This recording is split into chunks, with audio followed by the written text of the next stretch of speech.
அடுத்தது டாக்டர் செண்பகராமன் பிள்ளை. இவர் சொன்னாவே உங்களுக்கு ஞாபகம் எது வரணும்னா, கொஸ்டின் ஆல்ரெடி கேட்டிருக்காங்க.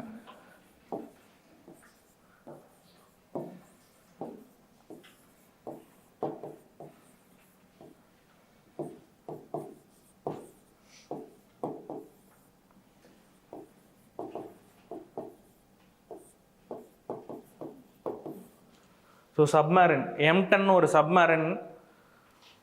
செண்பகராமன் பிள்ளை வந்து பார்த்தீங்கன்னா பெர்லின் கேம்பில் வந்து இருப்பாங்க. பெர்லின் எங்கே இருக்கு? ஜெர்மனியில் இருக்கு. ஜெர்மனிக்கும் பிரிட்டிஷ்க்கும் ஆகாதா? ஆகுமா? அதான முதல் உலக போரே. ஓகேவா? ஸோ முதல் உலக போருன்னு ஒரு பகுதி தான் வந்து M10 அப்படின்ற நீர்மூழ்கி கப்பல்னு பார்த்தீங்கன்னா சென்னையை தாக்குச்சு. இது வரையும் பார்த்தீங்கன்னா உலகப் போரில் தென் தமிழகம் அதாவது தமிழகத்தில் எந்த பகுதி தாக்கப்பட்டது அப்படின்னு சொன்னால் 2 முறை தாக்கப்பட்டது. அதுன்னு பார்த்தீங்கன்னா அது சென்னை மட்டும்தான் தாக்கப்பட்டது. அதில் முதல் இன்சிடென்ட் ஃபர்ஸ்ட் வேர்ல்டு வார் எப்போ 1914 அந்த பீரியடில் செப்டம்பர் 22 இந்த தேதியில் ஒரு கப்பல் வந்து துறைமுகத்துக்கு வருது, சென்னை துறைமுகத்துக்கு. ஸோ இந்த கப்பல் வந்து அன்றைக்கி நைட்டு வந்து நிற்குது. இந்த நைட்டு நின்னமனே ஒரு 6 மணி நேரம் குண்டு மழை பொழியுது ஃபுல்லாக. Triplicane, Chennai high court, Madras high court, so இந்த ஏரியாலாம் என்ன பண்ணுறாங்க, இதுலேருந்து பீரங்கிகள் மூலமாகவும்.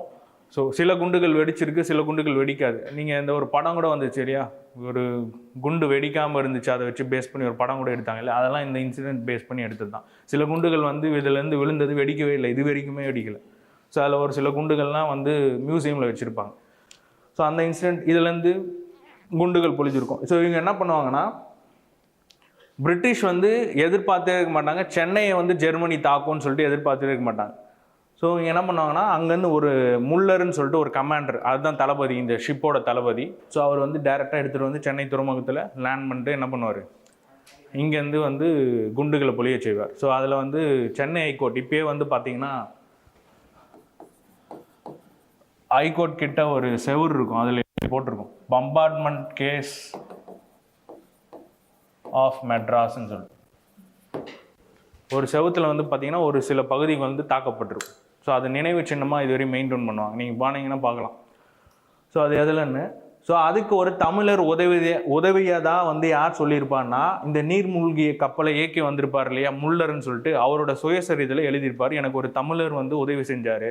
ஸோ அதை வச்சு தான் நாங்கள் வந்து இந்த டேட்டை ஃபிக்ஸ் பண்ணி டைம் ஃபிக்ஸ் பண்ணி நாங்கள் வந்து என்ன பண்ணோம், இங்கே வந்து நாங்கள் அந்த தாக்குதலை நடத்தணும். ஸோ அந்த தமிழர் யாருன்னு சொல்கிறாங்க, டாக்டர் செண்பகராமன் பிள்ளை அப்படின்னு சொல்கிறாங்க. ஸோ அந்த பிளானை போட்டு கொடுத்தது யார், டாக்டர் செண்பகராமன் பிள்ளை. ஸோ ஒரு வரலாற்று ஆசிரியர்கள் இவர் தான் அப்படின்னு சொல்கிறாங்க. பட் வந்து 100% உறுதியாக வந்து இவரான்னு தெரியல. பட் வரலாற்று ஆசிரியர்கள் சொன்ன வரைக்கும், ஸோ நம்முடைய புக்ஸ்லேயும் கொடுத்துருக்குது என்னென்னா, செண்பகராமன் பிள்ளை அப்படின்னு சொன்னால் இந்த M10 தாக்குதல் இதுதான் ரொம்ப முக்கியம். ஓகேவா? ஸோ எப்போ நடக்குது, செப்டம்பர் 22, 1911 முதல் உலக போர் அப்போ. ஸோ இது இன்னொரு விஷயம், இதில் வந்து பார்த்தீங்கன்னா ஒரு 5 பேர் இறந்து போயிருப்பாங்க, ஒரு 13 பேருக்கு ஒரு படுகாயங்கள் அடைஞ்சிருக்கும்னு வச்சுப்போம். இதில் வந்து மிகப்பெரிய ஒரு இந்த தாக்குதல்னால இழப்பு எதுவும் அதிகமாக கிடையாது. பட் இருந்தாலும் சென்னை மக்களுக்கு என்ன ஆச்சுன்னா, முதல் உலக போர் நடக்குது, ஃபஸ்ட்டு அதோடைய ஸ்டார்டிங் பாயிண்ட்டாக என்ன பண்ணியிருக்காங்கன்னா, நம்ம மேலே வந்து இந்த கப்பலை வச்சு குண்டுகள் போட்டிருக்காங்க.